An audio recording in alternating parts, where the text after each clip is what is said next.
ഇങ്ങനെ ചെയ്യുന്ന ജോലി ചെയ്യുന്ന ചെറുകിട ജോലി ചെയ്യുന്ന ഇത്തരം നേഴ്സുമാരും ഇത്തരം ഒരുപാട് സ്ഥാപനങ്ങളിലെ ഉദ്യോഗാർത്ഥികൾ വലിയ രീതിയിൽ ഇത്തരം ചൂഷണത്തിൽ ഇരയാവുന്നുണ്ട്. ഈ ഒരു അമാനാവസ്ഥയിൽ മാത്രമല്ല, ഈ ചുറ്റുഭാഗത്തുമുള്ള നമ്മളെ കേരളത്തിനകത്തുള്ള മുഴുവൻ ഇത്തരം ആശുപത്രികൾ ഇത്തരത്തിൽ ചൂഷണത്തിന് ആളുകൾ വിധേയരാകുന്നുണ്ടോ എന്ന് സമഗ്രമായ അന്വേഷണമാണ് ഡിവൈഎഫ്ഐ ആവശ്യപ്പെടുന്നത്. വലിയ ഒരു പ്രത്യാഘാതമുള്ള ഒരു വിഷയമാണിത്. ഞാൻ ദീർഘിപ്പിച്ച് പറയുന്നില്ല. ഈ പേമാരിയെയും അവഗണിച്ചുകൊണ്ട് സമര വളണ്ടിയർമാരെ ഇവിടെ ഇപ്പോൾ നേരത്തെ സമരം വന്ന സമയത്തുണ്ടായതൊക്കെ ഞാൻ പറയാം. പോലീസ് എന്താ അങ്ങനെ ചെയ്തു എന്നുള്ളതൊക്കെ. ഇവിടെ 2 ദിവസം മുമ്പാണല്ലോ അമാന ആശുപത്രിയിൽ ഒരു ചെറിയ പെൺകുട്ടി 10-20 വയസ്സുള്ള ഒരു പെൺകുട്ടി തൊഴിലിടത്തിൽ സംരക്ഷണം കിട്ടാത്തതിൽ പ്രതിഷേധിച്ച് തന്റെ ജീവൻ കൊണ്ട് പൊതുസമൂഹത്തെ ആകെ അറിയിച്ചത്. ആ സംഭവം കഴിഞ്ഞപ്പോ 2 ദിവസം ഞങ്ങളൊന്ന് വെയിറ്റ് ചെയ്താണ്. ഞാൻ ഇന്നലെ ചാനലുകാരന്റെ അടുത്ത് വന്നപ്പോ ഞാൻ പറഞ്ഞത്, എന്താണ് കേട്ട പാതി കേൾക്കാതെ പാതി എടുത്തു ചാടാതെ എന്താണ് ആശുപത്രിയിൽ സംഭവിച്ചത്, എന്താണ് ആ പെൺകുട്ടിക്ക് അങ്ങനെ ചെയ്യാനുള്ള ഒരു മാനസിക നിലയിലേക്ക് എന്താ എത്താൻ കാരണം, ഞങ്ങളൊന്ന് അന്വേഷിച്ചു. അങ്ങനെ ഞങ്ങൾ അന്വേഷിച്ചപ്പോൾ ഞങ്ങൾക്ക് ബോധ്യപ്പെട്ട ഒരു കാര്യം, ഒരു പാവപ്പെട്ട വീട്ടിലെ പെൺകുട്ടി തൊഴിൽ തേടി അവൾക്ക് അവളുടെ വീട് നിൽക്കുന്ന പ്രദേശത്ത് നിന്നും മാറി നമ്മുടെ നാട്ടിൽ വന്ന് ചെറിയ ശമ്പളത്തിന് വേണ്ടി അവൾ ഇവിടെ ജോലിക്ക് നിൽക്കുകയാണ്. അങ്ങനെ ജോലിക്ക് നിൽക്കുന്നതിനിടയിൽ ഉച്ച ശമ്പളത്തിന് ഇവരെല്ലാം ജോലിയിൽ പ്രവേശിക്കുന്നത് ജീവിതകാലം മുഴുവൻ ആ ശമ്പളത്തിൽ അവിടെ നിൽക്കാനല്ല, 2-3 വർഷം അവിടെ ജോലി ചെയ്ത് കഴിഞ്ഞാൽ അവർക്ക് കിട്ടുന്ന പ്രവൃത്തി പരിചയ സർട്ടിഫിക്കറ്റുമായി മറ്റ് ഒരു നല്ല ആശുപത്രിയിലോ വിദേശത്തോ പോകാം എന്ന പ്രതീക്ഷയിലാണ് ഈ തുച്ഛ ശമ്പളത്തിന് ഒരു നയാ പൈസ ഇന്നത്തെ കാലത്തിനൊത്ത് 1-2 ജോഡി ഡ്രസ് എടുത്താൽ ഭക്ഷണത്തിനുള്ള പൈസയും ഇവിടുത്തെ താമസത്തിന്റെ ഹോസ്റ്റൽ പൈസയും കഴിഞ്ഞാൽ 500 രൂപ വീട്ടിൽ കൊടുക്കാൻ പോലും കഴിയാത്ത അവസ്ഥയിൽ അവരിവിടെ ജോലി ചെയ്യുന്നത്. ഇത് കഴിഞ്ഞാൽ ഈ സർട്ടിഫിക്കറ്റുമായി എവിടെങ്കിലും പോയി ഒരു നല്ല ജോലിയിൽ പ്രവേശിക്കാമെന്ന പ്രതീക്ഷയിലാണ്. എന്റെ ഞങ്ങളുടെ ഒന്നാമത്തെ ചോദ്യം ഹോസ്പിറ്റൽ മാനേജ്മെന്റിന്റെ പ്രതിനിധിയായ മാനേജർ ആ സർട്ടിഫിക്കറ്റ് തടഞ്ഞതിന്റെ കാരണമെന്ത് എന്ന് ഇപ്പോൾ ഹോസ്പിറ്റൽ മാനേജ്മെന്റ് പ്രസിദ്ധീകരിക്കണം. നിങ്ങൾ പറയണം. ഞാൻ മനസ്സിലാക്കുന്നത് അത്തരത്തിലുള്ള ഒരു സർട്ടിഫിക്കറ്റ് കൊടുക്കാൻ ഇവർ ധൈര്യപ്പെടാതിരിക്കുന്നു, അല്ലെങ്കിൽ ധൈര്യപ്പെടുന്നില്ല. ആ സർട്ടിഫിക്കറ്റുമായി ഇവൾ വിദേശത്ത് എവിടെയെങ്കിലും പോയി ഒരു നല്ല ആശുപത്രിയിൽ ഈ ആശുപത്രിയുടെ സർട്ടിഫിക്കറ്റ് സമർപ്പിച്ചാൽ പഴയ കാലത്ത് നിന്ന് വ്യത്യസ്തമായി പുതിയ സംവിധാനത്തിൽ തൊഴിൽ സ്ഥാപനങ്ങളിലുള്ള സർട്ടിഫിക്കറ്റ് സമർപ്പിച്ചു കഴിഞ്ഞാൽ ചിലയിടങ്ങളിൽ ഇപ്പൊ വെരിഫിക്കേഷന് തയ്യാറാവുന്നുണ്ട്.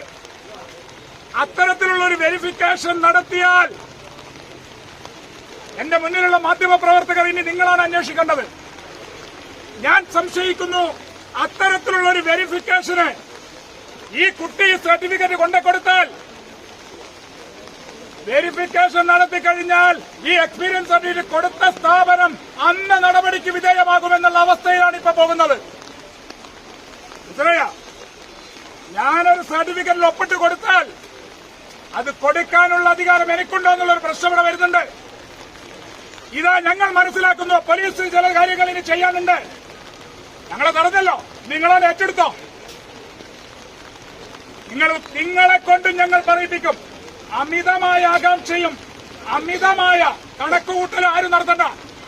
ഞങ്ങളത് പൊളിക്കാനൊന്നും പോകുന്നില്ല. ഞങ്ങളങ്ങനെ തീരുമാനിച്ചെങ്ങനെ പറഞ്ഞ ഞങ്ങളിപ്പോ ആര് പറഞ്ഞാലൊക്കെ നിങ്ങൾക്കറിയില്ല. നടക്കാവ് ആശുപത്രി ഇന്ന് മനോരമ ചാനലിൽ ഇങ്ങനെ ഓടുകയാണ്. ഡിവൈഎഫ്ഐ നേതാക്കന്മാർ ആശുപത്രി തച്ചുപൊളിക്കുന്ന ദൃശ്യം. ഞങ്ങൾ അങ്ങനെയൊന്നും തീരുമാനിച്ചിട്ടില്ല. ഞങ്ങളോട് ഇന്നലെ ചോദിച്ചു നിങ്ങൾ എത്ര ആളുണ്ടാവും. എന്നോടാ ചോദിച്ചത്. ഞാൻ പറഞ്ഞു 50 പേരെ സമരത്തിലുള്ളൂ. ഞാൻ ചാനലിലും പറഞ്ഞിട്ടുണ്ട്, പോലീസിനോടും പറഞ്ഞിട്ടുണ്ട്. 50 പേര്. അതിലേറെ കഴിയും. എന്താ ചെയ്യാത്തത്?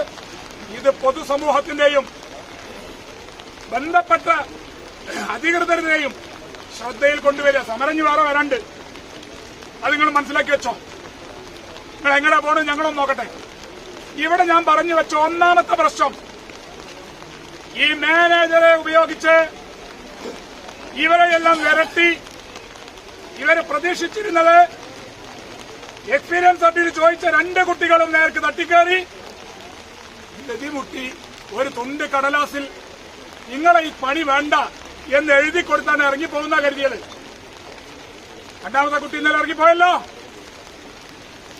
ജീവനിൽ കൊതികളുണ്ടാ പോയത്. പോലീസ് അറിയുന്നുണ്ടാ?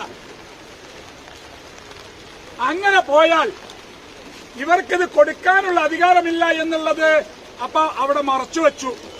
അത് ഈ കുട്ടിയോട് പറയില്ല. ഇതൊന്ന്. 2ാമത്തെ ഞാൻ ചോദിക്കുന്നൊരു ചോദ്യം, ഈ മാനേജറായ വിദ്വാൻ തെറ്റൊന്നും ചെയ്തിട്ടില്ല. ശരിക്കും എന്തിനാ ഒളിവ് പോണ്? മാധ്യമങ്ങൾ പറയുന്ന അയാൾ ഒളിവിലാണ്. ഒന്ന് പറഞ്ഞാൽ 2ാമത്തേന് ഒരു കരുത്തുമില്ലാതെ ജീവിതം അവസാനിപ്പിക്കാം. അങ്ങനെ പാടുണ്ടോ? അങ്ങനെ ചിന്തിക്കുന്നവർക്ക് അങ്ങനെ ചിന്തിക്കാൻ പറയാം. അത് ശരി, കുട്ടികളെ കുറച്ചുകൂടി മാനസികമായ കരുത്തൊക്കെ വേണം. പക്ഷേ പുതിയ കാലഘട്ടമല്ലേ, കുട്ടികൾക്ക് അനുഭവം കുറവല്ലേ. അതിന്റെ ഭാഗമായി കുട്ടികൾ സഹിക്കവയ്യാതെ വരുമ്പോ എന്തുണ്ടാവും? ഇങ്ങനെയൊക്കെ ഉണ്ടാവും. അവിടെ ചില ചോദ്യങ്ങൾ ബാക്കി നിൽക്കാൻ. എന്റെ ചോദ്യം, ഈ പഞ്ചായത്ത് ഭരിക്കുന്ന ഭരണസമിതി നിങ്ങൾക്ക് ഈ ആശുപത്രിയിൽ എത്ര തൊഴിലാളികൾ തൊഴിലെടുക്കുന്നുണ്ടെന്ന് നിങ്ങൾക്കറിയോ? ഈ ആശുപത്രിയിൽ നിന്ന് നിങ്ങൾക്ക് എത്ര പേരുടെ തൊഴിൽ നികുതി വരുന്നുണ്ട്? നിങ്ങളുടെ കയ്യിൽ വല്ല കണക്കുണ്ടോ? മിനി ഗവൺമെന്റാ, എന്തെങ്കിലും കണക്കുണ്ടോ? അപ്പൊ ആദ്യം അതിന് കൂട്ടുന്നത് ഗ്രാമപഞ്ചായത്ത് ഭരണസമിതി. 2, ലേബർ ഡിപ്പാർട്ട്മെന്റിന്റെ കയ്യിൽ വല്ല കണക്കുണ്ടോ? ലേബർ ഡിപ്പാർട്ട്മെന്റിൽ ഈ ആശുപത്രിയിലെ എത്ര ജീവനക്കാരുടെ പേരാണ് രജിസ്റ്റർ ചെയ്തിട്ടുള്ളത്? ഇവിടെ അങ്ങനെ ഉണ്ടല്ലോ കുറെ പേര് അതിനകത്ത്. ഉണ്ട്. 3, സ്ത്രീകൾ ജോലി ചെയ്യുന്ന സ്ഥാപനം. ആ സ്ത്രീകൾ ജോലി ചെയ്യുന്ന സ്ഥാപനത്തിൽ അവർക്കുണ്ടാകുന്ന ബുദ്ധിമുട്ടുകളോ ഏതെങ്കിലും വിധത്തിലുള്ള മാനസികമോ മറ്റായ പീഡനങ്ങൾ വന്നാൽ അത് അന്വേഷിച്ച് ചെയ്യുന്ന രീതിയാണ് ഇവിടെ. അതുകൊണ്ട് ഈ കൊലപാതകത്തിന് ഉത്തരം പറയേണ്ടത് ഈ ആശുപത്രിയുടെ മാനേജ്മെന്റാണ്. അതിന് എംപ്ലോയർക്ക് മാത്രമല്ല, മാനേജർക്ക് മാത്രമല്ല, എംപ്ലോയർക്കും അതിന്റെ ഉത്തരവാദിത്തമുണ്ട്. അതുകൊണ്ട് അവരുടെ പേരിൽ കൊലക്കുറ്റത്തിന് കേസെടുക്കണം. കൊലക്കുറ്റത്തിന് കേസെടുത്തുകൊണ്ട് അവരെ അറസ്റ്റ് ചെയ്യണം എന്നുള്ളതാണ് ഡിവൈഎഫ്ഐ അടക്കമുള്ള സംഘടനകൾ ഇവിടെ പറയാൻ പോകുന്നത്. അല്ലേ? ഇനി അത് വേറെ സംഘടന വരുന്നുണ്ട്. KGNA അല്ല, KNU, കേരള നഴ്സസ് യൂണിയൻ, അവരുടെ സമരവും കൂടി പ്രഖ്യാപിച്ചു വരികയാണ്. അപ്പോ ഈ രൂപത്തിലുള്ള വലിയ സമരവുമായി മുന്നോട്ട് വരും.